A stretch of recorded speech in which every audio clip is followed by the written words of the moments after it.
Assalamualaikum warahmatullahi wabarakatuh. Perjalanan sang musafir Kiai Haji Muhammad Abdul Ghufron Al-Bantani. Perjalanannya dimulai dari Banten. Beliau tidak pernah menampakkan jati dirinya sebagai seorang musafir. Beliau sering seserawungan dan bersama-sama dengan masyarakat untuk beraktivitas layaknya orang biasa. Akan tetapi amanah tersebut tidak akan luntur. Selang beberapa tahun beliau pun pulang ke kampung halamannya dan bertemu dengan teman-teman lamanya. Tapi temannya tersebut tidak mengetahui bahwa beliau sedang melakukan perjalanan mencari jati diri dan masih memanggil beliau dengan sebutan Yus Sugirman. Ada yang menceritakan dari seorang temannya, Mang Wahyu dan Mang Jajat, beliau adalah sosok pekerja keras dan kreatif. Mereka bertiga sering mengamen dan menjadi kuli panggul di pasar-pasar bersama.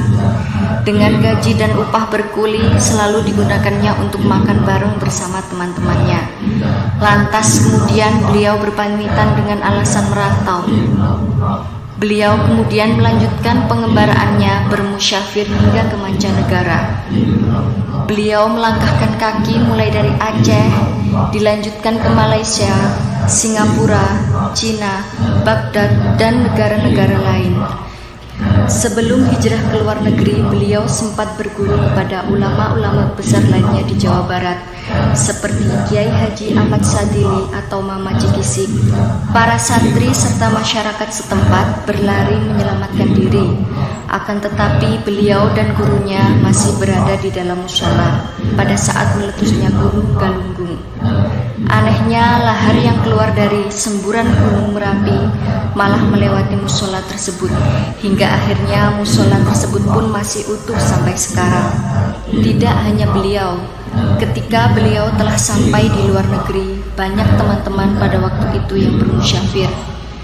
Ketika berada di Yaman, beliau berkumpul dengan para musyafir lainnya untuk saling berdiskusi tentang perjalanannya masing-masing. Setelah dari Yaman, perjalanan musafir pun kemudian dilanjutkan kembali hingga terakhir sampai kota Madinah dan Makkah, yang pada waktu itu beliau berteman akrab dengan salah satu syekh dari Yaman yang bernama Muhammad Qurtubi. Sesampai di sana, tanpa disengaja beliau bertemu dengan seorang perempuan yang belum saling mengenal. Perempuan tersebut bernama Hajah Hafizah, yang kelak menjadi seorang istri beliau.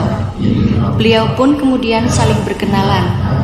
Dari pertemuan tersebut ternyata menyimpan kisah yang menarik di baliknya. Setiap malam Jumat, perempuan tersebut sering umroh di Masjidil Haram karena memang sedang menjadi TKI di negeri tersebut yang sudah sampai 5 tahun lamanya. Perempuan tersebut sangatlah suka jikalau bertemu dengan seseorang yang satu negara. Dan akhirnya beliau sering bertemu lantaran setiap malam Jumat jamaah-jamaah dari Indonesia bergurau dan bercakap-cakap dengan perempuan tersebut. Banyak sekali hal-hal yang mereka utarakan bersama ketika bertemu.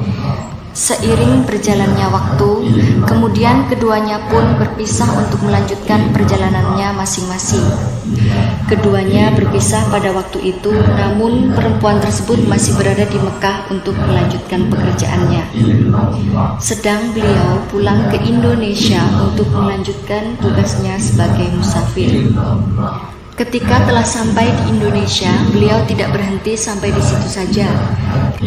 Rasa dahaga untuk mencari hakikat kehidupan pun dilanjutkan kembali di bumi Nusantara. Berjalan dari kota Serambi Mekah, Aceh, dan seterusnya ke tanah Jawa.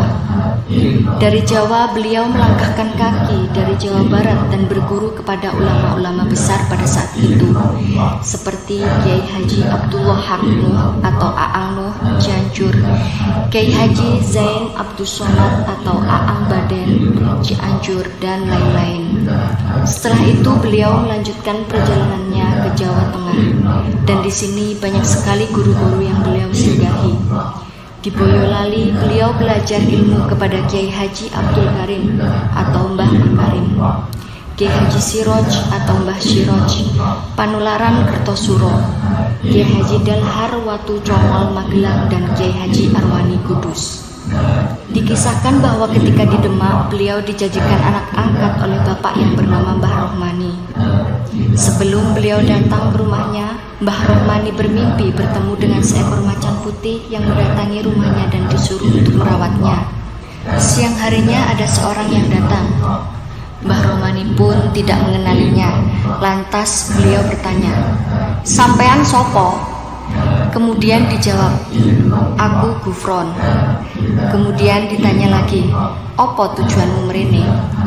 Dan dijawab, "Saya musafir, saya ingin mencari jati diri." Kemudian meminta tinggal di rumah Mbah Rohmani dan pada akhirnya beliau dipersilahkan. Gus Gufron sering pergi dan pulang dari makam Sunan Kalijogo dan Raden Fatah untuk meminta wasilah dan mencari jalan hidup yang sejati atau sejatining urip. Di sini pula beliau diangkat seperti anak sendiri. Selang beberapa hari lamanya beliau menetap, beliau pun akhirnya meminta izin untuk melanjutkan perjalanannya ke Jawa Timur. Sebelum meninggalkan rumah, beliau menanam biji kurma dan tumbuh dengan subur di sana. Perjalanan kemudian dilanjutkan ke Jawa Timur dengan berjalan kaki.